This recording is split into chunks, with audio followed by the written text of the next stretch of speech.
सोहना विधानसभा से निर्दलीय उम्मीदवार जावेद अहमद ने हार के बाद सोशल मीडिया पर अपने दुख का इजहार किया है और एक तरह से उन्होंने एक शिकवा और एक शिकायत भी की है, खुसूसन मेवात के मुस्लिमों से।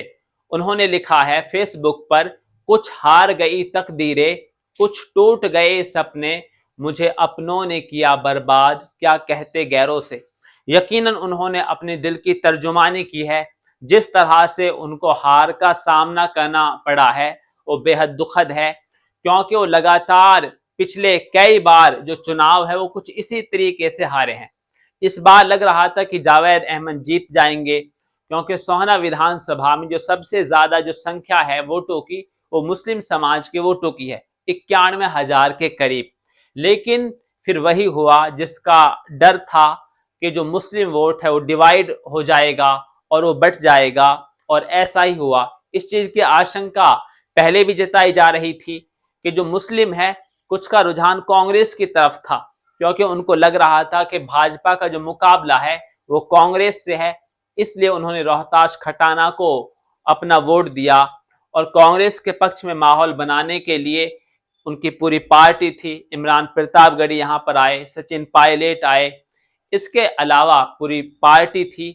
लेकिन निर्दलीय उम्मीदवार जावेद अहमद एक तरह से तनहा थे, अकेले थे। उनको कांग्रेस ने तो टिकट नहीं दिया, इसलिए उनको निर्दलीय तौर से मैदान में आना पड़ा।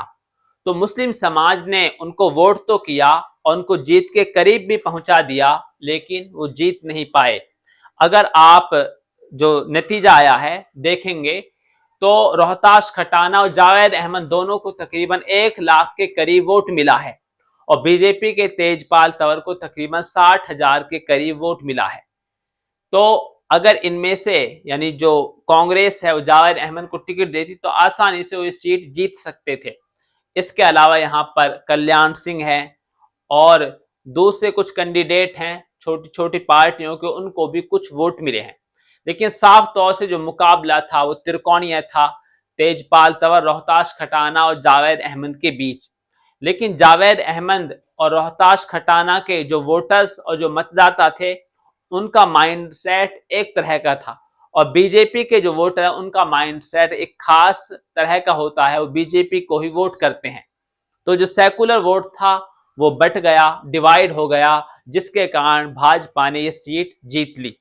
तो ये गलती ऐसे नहीं है कि पहली बार यहां पर हुई है, पिछले कई बार से जो यहां पर मुस्लिम कैंडिडेट को हार का सामना करना पड़ा है उसका यही कारण बना है कि जो मुस्लिम है उनका जो वोट है वो डिवाइड हो जाता है, जिसके नतीजे में जो भाजपा है वो आसानी से ये मुस्लिम बाहुल्य सीट भी जीत जाती है।